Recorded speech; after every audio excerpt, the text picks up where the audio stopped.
quickly, I'll explain what happened. So I decided to defend Rashida Tlaib and also lay out the case for why Israel is an apartheid government, because one of the things that happened after she made her comments is that Jonathan Greenblatt from the ADL, from the Anti-Defamation League, smeared her and also misrepresented what she said. He said that she had imposed a litmus test on American Jews. She didn't even mention American Jews in her statements. So, and Jake Tapper, who likes to pick on Rashida Tlaib, did a little thing on her where he's like, some of her Jewish colleagues think that it was anti-Semitic for her to say what she said. So I pushed back on that allegation, and I also laid out why Israel is indeed an apartheid government. And to do that, I cited, because apartheid is actually a crime. It's a definable crime. And so I cited the United Nations, the International Criminal Court. I quoted them. I quoted Israeli law that was obviously fulfilled those criteria for apartheid. I cited international human rights organizations like Amnesty International and Human Rights Watch. I cited Palestinian human rights organizations. I quoted and cited B'Tselem, which is an Israeli human rights organization. I quoted several high-ranking Israeli officials, including prime ministers, who themselves said that Israel was either an apartheid state or was going to become an apartheid state. And I also quoted Nelson Mandela and Bishop Desmond Tutu, and also Nelady Pandor, who is a minister for the government of South Africa, who was just speaking at the United Nations General Assembly, and also said that there is a growing consensus about Israel being an apartheid state. And she, interestingly enough, cited Daniel Levy, who is an Israeli negotiator at the Oslo Accords. As I was leaving for the day, the producers called me, said, yeah, just want you to hear it from me. The higher ups at the Hill saw your radar, saw your monologue, and they're not going to be running it. And I asked why. She said, oh, there's a policy I didn't know about. It's a new policy where we don't do, at the Hill, we don't do op-eds, video or written op-eds on Israel. I thought that was weird. I kind of pushed back respectfully, was like, well, why don't you run it? And then you can have someone with an opposing view respond to it, or have me on with someone else who disagrees. I really want to get it out there. And so behind the scenes at this moment, I'm reaching out to Rania Khalek at Breakthrough News, because I really want to make sure this video gets out there. So I show her the script and she likes it.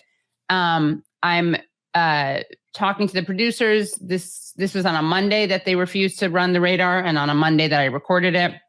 Then talking to them over the course of a few days.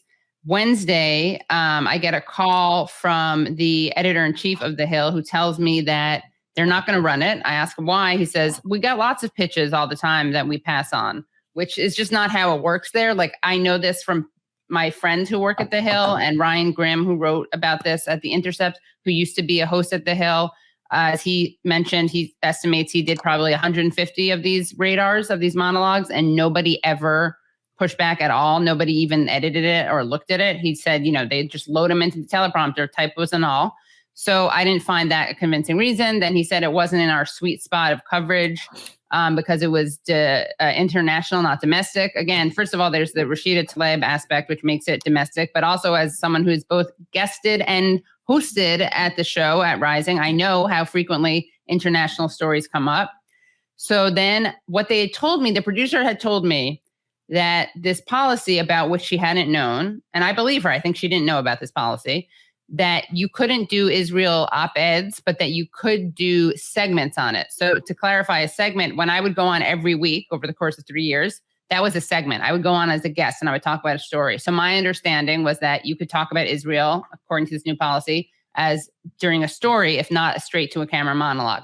So I said, so can I talk about it on my segment tomorrow? And they said, check your email. And that's when I got an email from someone at the Hill saying, we won't be needing you to come in to do your segment tomorrow.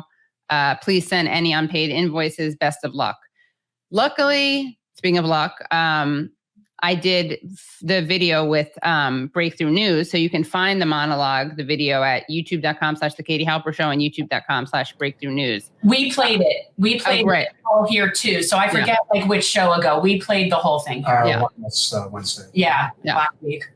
So that's basically the story. Brianna Joy Gray, who's at the Hill, she has decided to stay at the Hill, which I totally respect. I think it's important to use those megaphones and those, whatever the visual equivalent of that is, video cameras to get out a leftist perspective.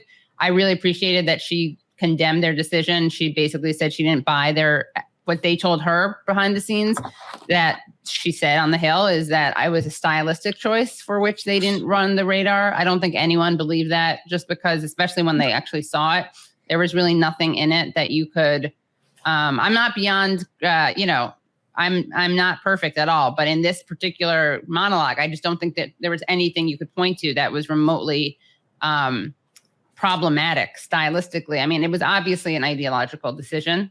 And I had also, another thing I want to clarify is a lot of people are like, oh, you obviously would get fired. You were just trying to make a point. Not at all. I had, as a guest, talked about Israel on several occasions.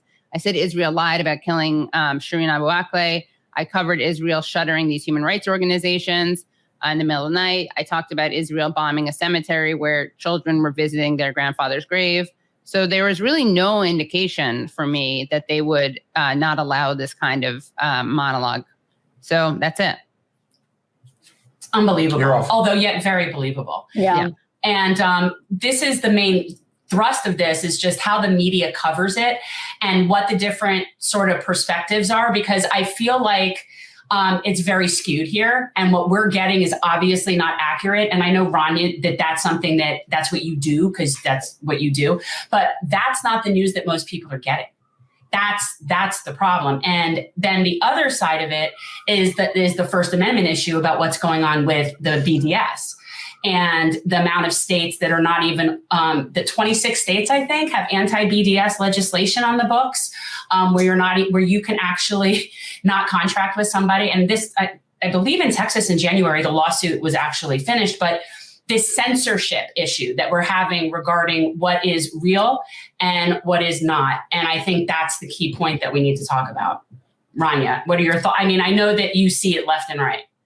Of course. I mean, what really stands out to me about this is the fact that it's 2022 and this is still happening. I mean, it's like, I feel like we've been having this conversation for so many years, certainly as long as I've been in journalism and media, and even much, much longer.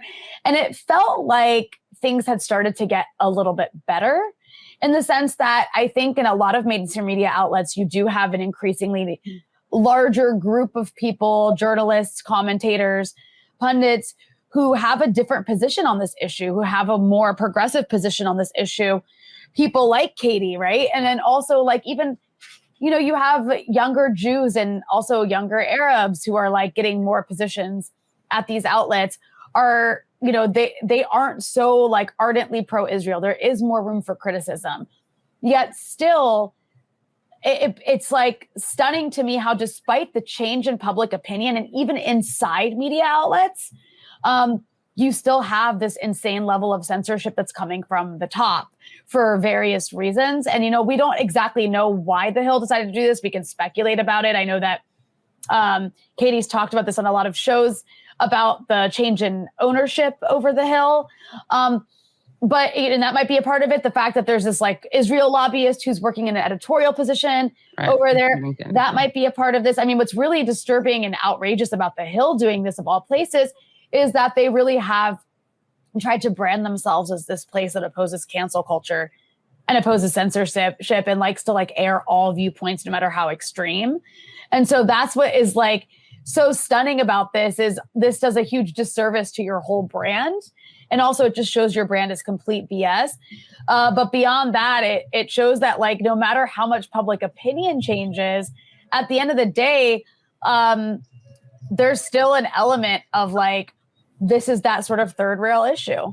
No matter what happens, you can talk, there's space at outlets to like very little space, but in the narrow parameters that exist in corporate media, there's space to talk about diplomacy in Ukraine. There's some space to talk about, I don't know, there's space to like a little bit of space to criticize NATO. Like all of these taboo issues don't necessarily get you fired. Like I just can't think of people who are getting fired the way that Katie was fired from The Hill, the way that Mark Lamont Hill was fired from CNN, the way that there was this actually reporter for the New York Times in Gaza who was recently let go.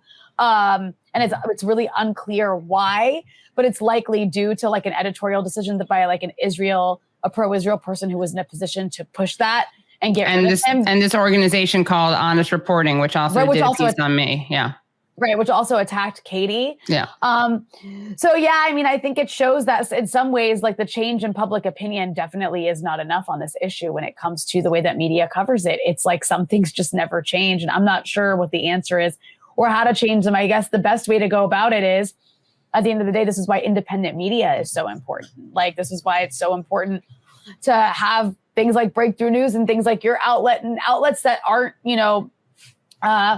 corporately funded and don't have to answer to people with like trashy centrist or right-wing politics. Thanks for watching. If you want to support our mission to transform politics into service, please like this video, subscribe, follow us on social media, and consider joining our Patreon, where you'll get early access to our interviews as well as other exclusive content.